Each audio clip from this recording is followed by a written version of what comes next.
Hello student, स्वागत है आप सभी को अपना यूट्यूब चैनल 10 का इंग्लिश पॉइंट में। चलिए आज एक बार फिर से हम आप लोगों के बीच प्रेजेंट हो गए हैं।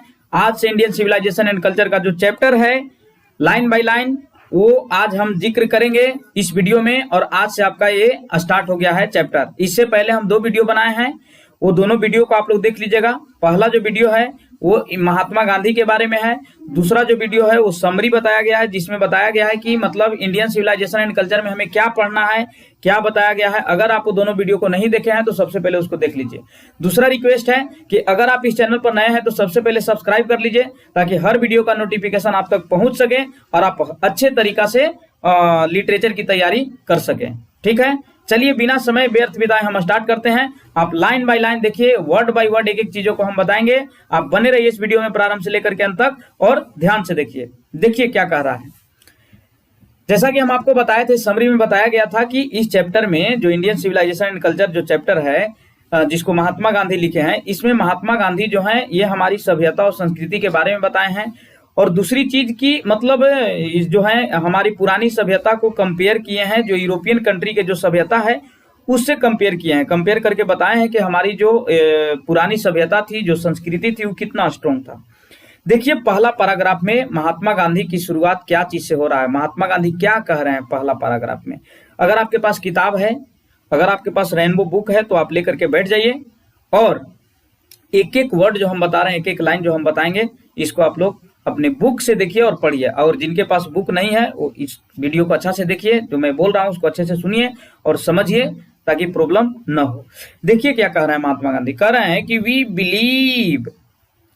बिलीव, शुरुआत हो रहा है।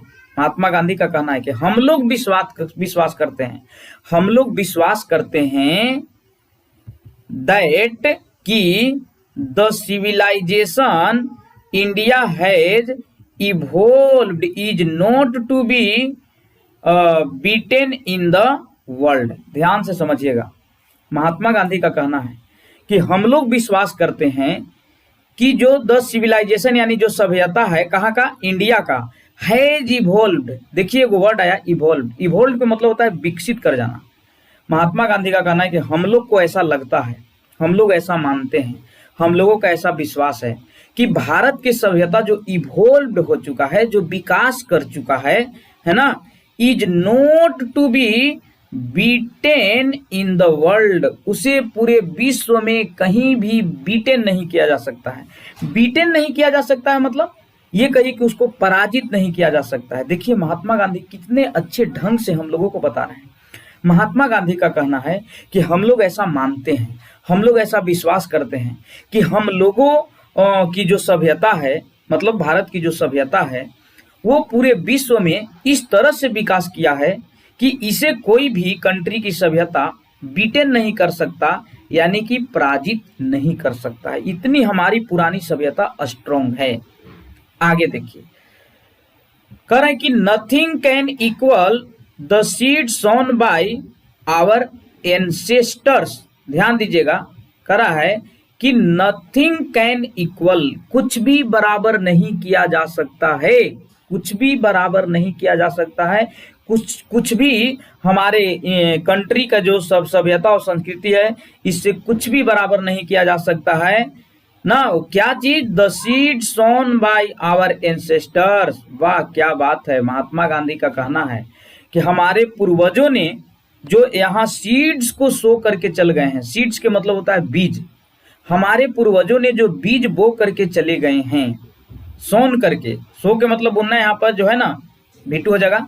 हमारे पूर्वजों ने जो बीज बो करके चले गए हैं ना, उस बीज की तुलना पूरे विश्व के किसी भी कंट्री की सभ्यता और संस्कृति, हमारी पुरानी सभ्यता और संस्कृति के बोया गया बीज को तुलना नहीं किया जा सकता है। ऐसी हमारी पुरानी सभ्यता और संस्कृति है। अब बीज बोने के मतलब ये हुआ, बीज बोने का मतलब अन्न उपजाने वाला बीज नहीं। बीज बोने के मतलब हुआ कि हमारे पूर्वजों ने जिस तरीका से हमारे देश के लिए जो सभ्यता और संस्कृति को बनाया, उसे उस तरीका का किसी भी कंट्री में सभ्यता और संस्कृति देखने को नहीं मिलता है। इसीलिए महात्मा गांधी कहते हैं कि अदर कंट्री के जो सभ्यता और संस्कृति है उसका कुछ भी बराबर नहीं किया जा सकता है हमारी सभ्यता से, जिसका बीज हमारे पूर्वजों ने वो दिया है। आगे देखिए, अगला लाइन में महात्मा गांधी कह रहे हैं कि रोम वेंट, वाह क्या बात है, रोम वेंट हो गया, रोम चला गया। अरे रोम चला गया इसका मतलब ये नहीं कि रोम जो कंट्री है वो कहीं चला गया। अरे रोम कंट्री नहीं गया है भाई, रोम की सभ्यता चली गई, रोम की संस्कृति चली गई, ये महात्मा गांधी का कहना है। फिर आगे कह रहे हैं कि ग्रीस शेयर्ड, और जो ग्रीस जो कंट्री है वो भी शेयर्ड हो गया। शेयर्ड हो गया मतलब बंट गया। मतलब महात्मा गांधी बतला रहे हैं कि देखिए इन कंट्रीज की क्या स्थिति है सभ्यता और संस्कृति को लेकर के। हमारी जो सभ्यता और संस्कृति है वो अभी तक ठीक ठाक है, लेकिन रोम की सभ्यता वेंट हो गया, रोम की सभ्यता चली गई। ग्रीस की सभ्यता जो थी वो शेयर्ड हो गई, बंट गई, विभाजित हो गई। द सेम फेट, यही दुर्गति से वो दोनों कंट्री की जो है ना यही दुर्गति हो गया है। फेट के मतलब दुर्गति हो जाएगा।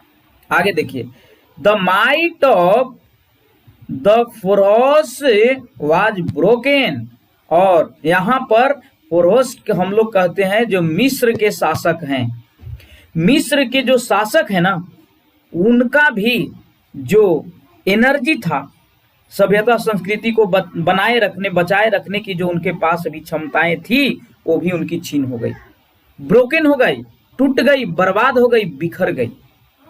आगे देखिए, जापान हैज बिकम, और जापान जो है वो हो गया है, जापान भी बन गया। क्या बन गया भाई? तो वेस्टर्नाइज, पूरी तरह से जापान भी पश्चिमी कंट्री की जो सभ्यता उसमें बदल गया, पूरी तरह से वेस्टर्नाइज हो गया। जापान के भी लोग जो हैं वो नकल करना शुरू कर दिए रोम और ग्रीस के लोगों के द्वारा पहने जाने वाला वस्त्र, वहां के लोगों के द्वारा खान पान, उसका नकल करना शुरू कर दिया है। कौन? जापान। इसलिए कहा गया कि जापान पूरी तरह से वेस्टर्नाइज हो गया, पूरी तरह से पश्चिमोत्तर हो गया, पश्चिमी कंट्री के जो सभ्यता संस्कृति है उसी में लीन हो गया। कौन? तो जापान भी। वाह क्या बात है, एकदम मजा आ रहा है भाई, एक एक लाइन को समझो। आगे कह रहा है कि of China nothing can be said, और चाइना के बारे में कुछ भी नहीं कहा जा सकता है। मतलब चाइना जो है वो बीचवा में पड़ल है, चाइना के बारे में कुछ भी नहीं कहा जा सकता है। मतलब चाइना के बारे में अगर ये कहें कि चाइना की भी सभ्यता चली गई तो ये भी गलत होगा, और अगर ये कहें कि चाइना जो है अपनी सभ्यता को बनाए हुए है तो ये भी गलत होगा। मतलब बीच में जो है ना ये चाइना रुका हुआ है। चाइना की सभ्यता और संस्कृति न तो पूरी तरह से खराबे है और न ही पूरी तरह से बढ़िया ही है, मतलब बीच वाला हो गया। इसलिए महात्मा गांधी कह रहे हैं कि चाइना के बारे में कुछ भी नहीं कहा जा सकता। बट इंडिया, लेकिन भारत, इज स्टिल, लेकिन भारत अभी तक सम हाउ और other sound at the foundation. वाह क्या बात है, महात्मा गांधी कितना अच्छा बात बता रहे हैं भाई। महात्मा गांधी का कहना है कि चाइना के बारे में तो कुछ भी नहीं कहा जा सकता, लेकिन भारत किसी न किसी तरीके से, समहाउ, किसी न किसी तरीके से साउंड एट द फाउंडेशन, अपनी बुनियाद को बरकरार रखा है। अपनी बुनियाद, अपनी सभ्यता संस्कृति की जो बनावट है ना उसको बरकरार रखा है। कौन? इंडिया। लेकिन अदर कंट्री को देख लो भाई, रोम वेंट हो गया, रोम की सभ्यता चली गई। ग्रीस शेयर्ड हो गया, ग्रीस की सभ्यता टुकड़े टुकड़े हो गए। मिस्र के शासक की सोच विचार बदल गया, टूट गया, बिखर गया। और चाइना के बारे में कुछ भी नहीं कहा जा सकता, लेकिन भारत अभी तक अपनी साउंड फाउंडेशन को बनाए हुए है। ये बहुत बड़ी बात है, ये बहुत बड़ी उपलब्धि है। वाह क्या बात है, मजा आ रहा है भाई। आगे देखो, आगे कह रहे हैं कि the people of Europe learn their lessons, और ये भी बात को बता रहे हैं कि जो यूरोप के लोग हैं वो अपना लेसन्स को लर्न करते हैं, मतलब अपनी पाठ को सीखते हैं। क्या चीज का पाठ भाई? अरे इंग्लिश का पाठ, फिजिक्स केमिस्ट्री मैथ का पाठ? अरे नहीं, सभ्यता और संस्कृति की पाठ। मतलब जो यूरोप के लोग हैं वो अपनी लेसन को लर्न किए, कहां से? तो from the writing of the men of Greece और रोम। सोचो भाई, यूरोप के जो लोग हैं ना वो अपनी सभ्यता और संस्कृति का पाठ कहाँ के लोगों से सीखे? तो वो उन लोगों से सीखे, उस कंट्री से सीखे जिसकी खुद सभ्यता और संस्कृति जो है वो स्थिर नहीं रहा। तो क्या उन लोगों के द्वारा सीखा गया उनकी सभ्यता और संस्कृति जो है वो बरकरार रख पाएगा? कौन? यूरोप। यानी यूरोप के लोग अपनी सभ्यता और संस्कृति का पाठ कहाँ से सीखे? तो इन लोगों ने सीखा कहाँ से? तो the writings of the men of Greece and Rome, Greece और रोम के लोगों के द्वारा जो लिखी हुई सभ्यता संस्कृति थी वहां से इन्होंने सीखा। तो तुम सोचो भाई, जब ग्रीस और रोम की सभ्यता नहीं बच पाया और उसी का नकल करके यूरोप रखा था, तो यूरोप की सभ्यता और संस्कृति कैसे बचेगी? यानी यूरोप की सभ्यता और संस्कृति जो है पूरी तरह से बर्बाद होने के ही कगार पर है, मतलब वो भी बर्बाद हो ही जाता है। आगे देखो भाई, which exist no longer in their former glory, Europe जो ग्रीस और रोम के लोगों के द्वारा लिखी हुई जो सभ्यता संस्कृति थी वहां से जो सीखा ना, वो भी अपने लंबे समय तक एग्जिस्ट नहीं कर सका, बरकरार नहीं रख सका। No longer in their former glory, अपनी सुंदरता को जो है ना बरकरार नहीं रख सका। कौन? यूरोप। यही तो बात है भाई, रोम वेंट हो गया, ग्रीस शेयर्ड हो गया, मिस्र के राजा बर्बाद हो गया, उसकी सोच विचार बदल गया, और यूरोप जो कि रोम और ग्रीस से सीखा था अपनी पाठ लेसन सभ्यता और संस्कृति का, उसका भी पूरी तरीका से बर्बाद हो गया, नष्ट हो गया। आगे देखिए कह रहा है कि in trying to learn from them, उन लोगों से जिनकी सभ्यता चकनाचूर हो गया, उन लोगों से अगर हम कोई चीज सीखने की कोशिश करते हैं, the Europeans imagine that they will avoid the mistakes of Greece and Rome. अगर उन लोग से हम कुछ सीखने की कोशिश करते हैं तो मुझे ऐसा लगा कि जो यूरोप के लोग थे उन लोगों को बाद में पछतावा, उन लोगों ने ऐसा सोचा कि हम लोग जो हैं ऐसी मिस्टेक से, ऐसी गलतियां से हम लोग को क्या होना चाहिए था? अवॉइड करना चाहिए था। अवॉइड का मतलब परहेज रहना चाहिए था, दूर रहना चाहिए था। Such is their pitiable condition, और यही तो इनकी दयनीय स्थिति है। मतलब यूरोपीय कंट्री हो गया, ग्रीस, रोम और भी जो चाइना वगैरह है, सब की यही तो स्थिति है।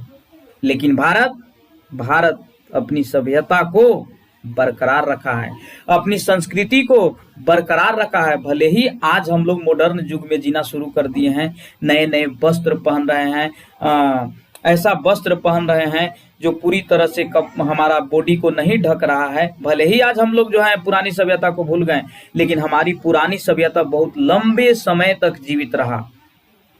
आगे देखिए, अगला दूसरा पैराग्राफ में क्या कह रहा है, इसको समझिए। देखिए दूसरा पैराग्राफ क्या कह रहा है। सेकेंड पैराग्राफ में कह रहा है कि in the midst of all this, इन सबों के बीच, मतलब जितना भी ऊपर बात बताया गया कि सबका कंट्री के जो सभ्यताएं संस्कृति थी वो चकनाचूर हो गया, इन सबों के बीच इंडिया रिमेन्स इमोवेबल, भारत की जो अवशेष है, भारत की जो सभ्यता और संस्कृति है वो इमोवेबल है। इमोवेबल का मतलब अचल है। भारत अभी तक अपना सभ्यता और संस्कृति को बरकरार रखा है। अभी तक के मतलब अभी तक मत समझिए कि मॉडर्न युग में हम पुरानी सभ्यता को बरकरार रखे हैं। अब तो लोग जो है एकदम मॉडर्नाइज्ड हो गए हैं पूरी तरह से। लेकिन उस समय की बात बताया जा रहा है जिस समय महात्मा गांधी इस चीजों को बता रहे थे, उस समय बता रहे थे, कह रहे हैं कि इन सबों के बीच भारत की जो सभ्यता और संस्कृति है वो अभी तक इमोवेबल है, अचल है, स्थिर है। एंड दैट इज हर, और यही जो है इसकी ग्लोरी है, और यही तो इसकी सुंदरता है। मतलब भारत की सुंदरता क्या है कि सब कंट्री के सभ्यता और संस्कृति जो है चेंज हो गया, सब कंट्री के सभ्यता और संस्कृति जो है बर्बाद हो गया, तहस नहस हो गया, पुरानी चीजों को छोड़ करके नए चीजों को अपनाना शुरू कर दिए। लेकिन भारत के जो लोग हैं ना वो लंबे समय तक अपनी सभ्यता और संस्कृति को बरकरार रखें, और यही तो भारत की सुंदरता है, महात्मा गांधी का कहना है। आगे देखिए, it is charge against India, Bharat के खिलाफ चार्ज है। चार्ज का मतलब दोषारोपण, मतलब अदर कंट्री के जो लोग हैं ना वो भारत के ऊपर दोषारोपण करते हैं। क्या दोषारोपण करते हैं? कहते हैं कि that her people are so uncivilised, उन लोगों का कहना है कि भारत के लोग इतने अनसिविलाइज, देखिए अपना स्थिति को उन लोग नहीं देखता है, लेकिन भारत के ऊपर ही जो है ना उल्टा अंजाम लगाना है। कह रहे हैं कि भारत के लोग इतने असभ्य हैं, इतने अनसिविलाइज हैं, इतने इग्नोरेंट है, इतने हट्टी हैं, अशिक्षित है, अज्ञानी हैं, इतने जिद्दी हैं, अस्टॉलिड हैं, that it is not possible to induce them to adopt any changes. ध्यान से समझना मेरे भाई, कह रहे हैं कि भारत के ऊपर दोषारोपण है। भारत के ऊपर दोषारोपण ये है कि भारत के लोग इतने इग्नोरेंट हैं, इतने अज्ञानी हैं, इतने अस्टोलिड हैं, इतने हठी जिद्दी हैं, और यहाँ पर देखिए अनसिविलाइज्ड है, मतलब इतने असभ्य हैं, that it is not possible, कि यह संभव नहीं है टू इंड्यूस देम, उन्हें प्रेरित करना, मतलब प्रेरित करना उन्हें संभव नहीं है, टू एडॉप्ट एनी चेंजेज, किसी भी प्रकार के उनमें परिवर्तन लाने के लिए उन्हें कुछ भी कह दो भारत के लोगों को, वो स्वीकारने को तैयार नहीं है, वो इंड्यूस होने को तैयार नहीं है।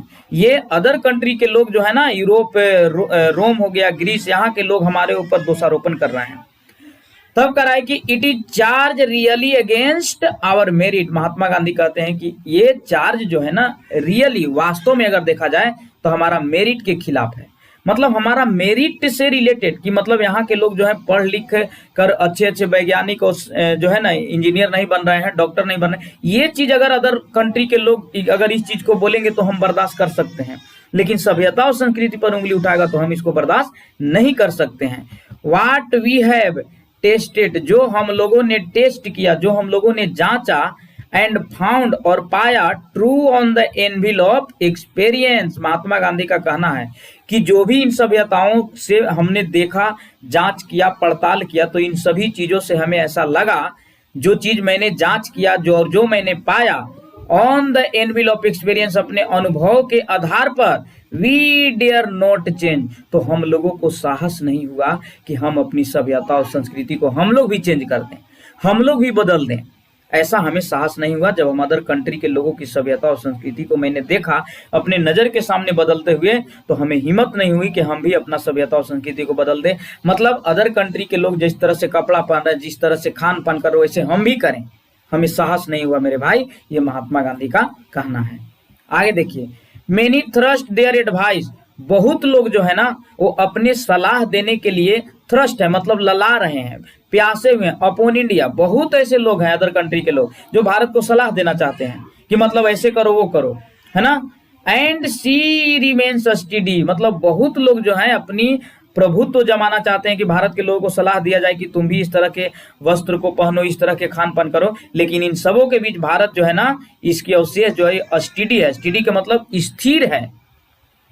दिस इज हर, यह वैसा ही है। दिस इज हर ब्यूटी, और यही इसकी सुंदरता है। भारत की सुंदरता यह है कि अपनी सभ्यता संस्कृति को बरकरार रखा है, और जो लोग जो अपनी सभ्यता को नहीं बचा पाए वो भारत को सलाह दे रहे हैं, तो वैसे लोगों का कोई प्रभाव भारत के ऊपर नहीं पड़ा। यही तो भारत की सुंदरता है। It is the sheet anchor of our hope, और यही हमारी आशा की किरण है कि अगर उस समय हमारे लोग ऐसा सोचेंगे तो आने वाला भविष्य भी ऐसा ही सोचेगा, आने वाला नई पीढ़ी भी इसी तरीके के सोचेगा और अपनी सभ्यता संस्कृति में कोई परिवर्तन नहीं करेगा। आगे देखिए पैराग्राफ 3 में 2 पैराग्राफ आपको बता दिया गया। इस वीडियो में हम 5 पैराग्राफ की बात करेंगे। 2 पैराग्राफ आपको क्लियर कर दिया गया। तीसरा पैराग्राफ को देखिए। 3rd पैराग्राफ में महात्मा गांधी क्या कह रहे हैं? कह रहे हैं कि civilisation is that mode of conduct, सभ्यता वह मोड ऑफ कंडक्ट है। मोड ऑफ कंडक्ट के मतलब होता है व्यवहार या आचरण। महात्मा गांधी अब एक फोकस सभ्यता के ऊपर बता रहे हैं कि देखो सभ्यता क्या होता है। सभ्यता जो है वह व्यवहार या आचरण है विच पॉइंट्स आउट, जो पॉइंट आउट करता है। पॉइंट आउट के मतलब आगे बढ़ाता है। किसको?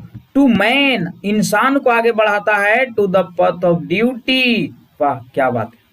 महात्मा गांधी का कहना है कि सभ्यता वह व्यवहार आचरण है जो इंसान को अपने पथ ऑफ ड्यूटी पर आगे बढ़ने के लिए सिखाता है। पथ ऑफ ड्यूटी के मतलब होता है कर्तव्य की राह, कर्तव्य की रास्ता पर चलने के लिए सिखाता है, कर्तव्य की रास्ता पर चलने के लिए प्रेरित करता है। यही तो सभ्यता है। और क्या करता है? परफॉर्मेंस ऑफ ड्यूटी, अपने कर्तव्य को प्रदर्शन करने के लिए सिखाता है कि हम इंसान हैं तो हमारा कर्तव्य क्या है। एंड ऑब्जर्वेंस ऑफ मोरालिटी, और नैतिकता को ऑब्जर्व करने के लिए सिखाता है, बचा करके कि किस तरह से हमको नैतिकता का कहाँ यूज करना है, हमारे अंदर कैसी नैतिकता होनी चाहिए। इन सभी चीजों को सिखलाने का काम हमारी सभ्यता करता है। आर कन्वर्टिबल टर्म्स जो है ना, ये चीजें जो है मतलब जो सभ्यता है वो हमें दर्शाता है कि किस तरीका से कन्वर्टिबल होने के बाद मतलब बदल जाने के बाद जो है किस तरह से इंसान जो है अपनी सभ्यता और संस्कृति को खो देता है। आगे देखो, to observance morality is to attain mastery. जो इंसान अपने नैतिकता को ऑब्जर्व करता है, ऑब्जर्व का मतलब संकलित करता है, और नैतिकता के अंडर में रहता है, वो इंसान अटेन कर लेता है, प्राप्त कर लेता है क्या चीज को? मैस्ट्री। मैस्ट्री के मतलब विजयी, विजयी प्राप्त कर लेता है। जो इंसान नैतिकता के अंदर में रह करके कोई काम करता है, वो इंसान बहुत जल्दी विजयी प्राप्त कर लेता है over our minds and our passions. और वो इंसान जो नैतिकता के अंदर में रह करके काम करता है, वो इंसान जल्दी ही सक्सेस हो जाता है, जल्दी ही वो व्यक्ति अपने ऊंचाइयों को छू लेता है, जल्दी वो इंसान जो है कामयाबी को प्राप्त कर लेता है, विजय प्राप्त कर लेता है। और इतना ही नहीं, अपने माइंड पर और जुनून पर कंट्रोल करने के लिए भी हमें सिखाता है हमारी नैतिकता। इसलिए नैतिकता कहां से आता है? तो सिविलाइजेशन से आता है, सभ्यता से आता है। आगे देखो मेरे भाई, सो डूइंग वी नो, इन सब चीजों को देखने के बाद, इन सब चीजों को से सीखने के बाद हम लोग खुद से जो है ना, इन सब चीजों को हमें बरकरार रखना चाहिए। माने ये समझिए कि मोरलिटी जो है, नैतिकता है, वो खुद से इंसान को समझना चाहिए कि हमारे अंदर नैतिकता कैसी होनी चाहिए, किस तरह से हम उसको पालन करें, किस तरह से उसको हम देखें। आगे देखिए, the Gujarati equivalent for civilization means, Mahatma Gandhi का कहना है कि गुजराती इक्विवेलेंट मतलब गुजराती के जो, गुजरात के जो लोग हैं उनका इक्विवेलेंट मानना है। इक्विवेलेंट का मतलब बराबर। क्या मानना है? कि सिविलाइजेशन मीन्स गुड कंडक्ट। मतलब गुजरात के जो लोग हैं, चूंकि महात्मा गांधी गुजरात के ही रहने वाले थे, पोरबंदर में इनका जन्म हुआ था। महात्मा गांधी का कहना है कि गुजरात के लोग जो है ना, वो सभ्यता और संस्कृति के मतलब ही मानते हैं कि गुड कंडक्ट होता है। गुड कंडक्ट के मतलब अच्छा व्यवहार या आचरण। अच्छा व्यवहार या आचरण जिसके पास है, उसको कहा जा सकता है कि वो इंसान सिविलाइजेशन से परिपूर्ण है। ठीक है, आगे देखिए पैराग्राफ 4 में देखिए, कह रहा है कि if this definition be correct, अगर यह परिभाषा सही है, महात्मा गांधी कहना है कि जितना भी ऊपर बातों को बताया गया, अगर इन सभी चीजें सही है, then India as so many writers have shown, अगर ऊपर लिखा गया परिभाषा सही है, तो भारत में जैसा कि बहुत सारे राइटर्स जो थे, उन्होंने शो किया यानी दिखलाने का काम किया। माने हमें किसी अदर कंट्री के लेखक और किसी अदर कंट्री की कहानी पढ़ने की जरूरत नहीं है। हमारे लोगों ने क्या किया है? हमें रास्ता दिखला दिया है। हमारे लोगों ने, हमारे पुराने जो राइटर्स थे, उन लोगों ने अच्छे अच्छे कहानी, अच्छे अच्छे बातों को लिख करके चले गए हैं। हमें किसी अदर कंट्री से कुछ सीखने की जरूरत नहीं है। Has nothing to learn from anybody else, मतलब जो हमारे राइटर्स लोग रास्ता दिखला करके चले गए, रास्ता दिखला करके अच्छे अच्छे बातों को लिख करके, किताबों को लिख करके चले गए, उन सब चीजों के आधार पर हमें किसी भी कंट्री से कुछ लर्न करने की जरूरत नहीं है, हमें कुछ सीखने की जरूरत नहीं है। एंड दिस इज एज, और हमारा देश वैसा ही है, इट शुड बी, जैसा कि इसको रहना चाहिए। वाह क्या बात! महात्मा गांधी का कहना है कि हमारे देश के जो राइटर्स लोग हैं ना, वो अच्छे अच्छे बातों को लिख कर गए हैं। सभ्यता कैसे बचा करके रखना है, संस्कृति को कैसे बचा करके रखना है, वो सब बता करके चले गए हैं। लेकिन इन सब चीजों के बावजूद जो है, हमें किसी अदर कंट्री से कुछ सीखने की जरूरत नहीं है। हमारा देश वैसा ही है जैसा रहना चाहिए। ये महात्मा गांधी का कहना है। आगे देखिए 5वां पैराग्राफ में, we notice that mind is a restless bird, हम लोग ऐसा अवलोकन करते हैं कि हम लोगों की जो माइंड है, जो मन है, वो एक रेस्टलेस बर्ड है, एक बेचैन पक्षी की तरह है। महात्मा गांधी का कहना है कि we notice that mind is a restless bird. Mahatma Gandhi का कहना है कि हम लोग ऐसा अवलोकन करते हैं, हम लोग ऐसा पाते हैं, हम लोग ऐसा अनुभव करते हैं कि हम लोगों का जो मन है ना, वो एक रेस्टलेस बर्ड के जैसा है। रेस्टलेस बर्ड का मतलब होता है बेचैन पक्षी, एक बेचैन पक्षी की तरह है। The more it gets the more it wants, जितना अधिक यह गेट करता है, मतलब जितना अधिक यह पाता है, उतना ही अधिक यह चाहता है। महात्मा गांधी ये भी बताएं कि देखो, अगर मोरलिटी तुम्हारे अंदर है, अगर नैतिकता है, और तुम सभ्यता और संस्कृति के अंडर में हो, तो वहां से तुम अपने मन को जो है ना बस में कर सकते हो। लेकिन अगर इन सब चीजों से दूर हो, तो मन एक ऐसा चीज है जो एक रेस्टलेस बर्ड के जैसा, एक बेचैन पक्षी की तरह है। जितना ये अधिक पाता है, उतना ही अधिक ये चाहता है। एंड स्टिल रिमेन्स अनसेटिस्फाइड, और फिर भी यह अनसेटिस्फाइड रहता है, मतलब असंतुष्ट रहता है। आगे देखो मेरे भाई, the more we indulge in our passion, जितना ज्यादा हम लोग आवर पैशंस में लीन हो जाते हैं, इंडल्ज हो जाते हैं, जितना ज्यादा हम लोग अपने पैशन में जो है ना लीन हो जाते हैं, the more unbridled they become. ध्यान से समझना भाई, महात्मा गांधी का कहना है कि भोग विलास से भी दूर रहना है। भोग विलास के मतलब कि ज्यादा आराम अपने शरीर को मत दो। ज्यादा जो है ना अपने शरीर को ज्यादा आराम दोगे तो क्या होगा, तुम जो है ना इंटरनली जो है कई प्रकार की बीमारियों से ग्रसित हो जाओगे। तो महात्मा गांधी का कहना है कि हम लोग को जो है ना, the more we indulge in our passion, जितना ज्यादा हम लोग पैशंस में लीन होंगे, पैशंस के मतलब ऐसे जुनून होता है, लेकिन ये कहिए कि जितना ज्यादा हम लोग खुशी में, जितना ज्यादा हम लोग, जैसे एक छोटा सा एग्जाम्पल, अगर इंसान कोई एसी में रह रहा है, एसी वाला जो रूम है जहाँ पे जो है ना कूलिंग है, वहां पर रह रहा है, अगर उसको आप एसी से बाहर निकाल दीजिए तो इंसान जो है थोड़ा अजीब टाइप के महसूस करेगा। क्यों? क्योंकि एसी में जब रह लिया तो उसको आदत हो गया वहां रहने के लिए, इसलिए उसको बाहर करेंगे तो इंसान जो है धूप को ज्यादा बर्दाश्त नहीं कर पाएगा। तो वही महात्मा गांधी कहते हैं कि जितना ज्यादा हम लोग उस प्रकार के भोग विलास में लीन हो जाते हैं ना, उतना ही हम लोग बेलगाम हो जाते हैं। मतलब क्या हो जाते हैं? अनब्राइडल्ड हो जाते हैं, यानी कि बेलगाम हो जाते हैं, अपने आप को कंट्रोल नहीं कर पाते हैं। आवर एंसेस्टर्स, हमारे पूर्वज लोग, देयरफॉर, हमारे पूर्वज लोग इस तरह से इन चीजों को अवलोकन करके, है ना, सेट अ लिमिट, एक लिमिट सेट किए। लिमिट के मतलब सीमा, मतलब हमारे पूर्वजों ने ये कह करके चले गए कि देखो अपने शरीर पर ज्यादा आराम मत देना, ज्यादा काम करते हुए थक जाते हो तो जरूरी है आराम, लेकिन एक लिमिट के अंदर, एक सीमा के अंदर जो है ना आराम करना है। टू आवर इंडल्जेंसेस, जो हमारी इंडल्जेंसेस है, जो हमारी खुशियां हैं, जो हमारी जो है ना ये कहिए कि हमें आराम देने वाली जो चीजें हैं उसमें ज्यादा हमें लीन नहीं होना है। दे सा दैट, उन लोगों ने देखा था कि, हमारे पूर्वजों ने देखा था कि happiness was largely a mental condition, कि जो हैप्पीनेस है, जो खुशियां हैं, मतलब जो इंसान अपने शरीर को ज्यादा से ज्यादा आराम दे रहा है ना, वो जो है उसके लिए मेंटल कंडीशन का कारण बन जाता है। मेंटल कंडीशन का मतलब होता है मानसिक स्थिति। मानसिक स्थिति को जो है ना क्या करता है? उथल पुथल करके रख देता है। मतलब ये कहो कि अगर शरीर को एक बार आराम दे दोगे तो बार बार शरीर को, मन जो है ना वो कहेगा कि नहीं, बार बार उन्हीं चीजों, उन्हीं जगहों पर जाओ जहां पर हमारा शरीर को आराम मिलेगा। जबकि महात्मा गांधी और हमारे पूर्वज इन सभी चीजों से बचने के लिए कहे थे। महात्मा गांधी और हमारे पूर्वजों का कहना था कि जितना ज्यादा से ज्यादा हो सके हाथ पैर को यूज करके काम करो।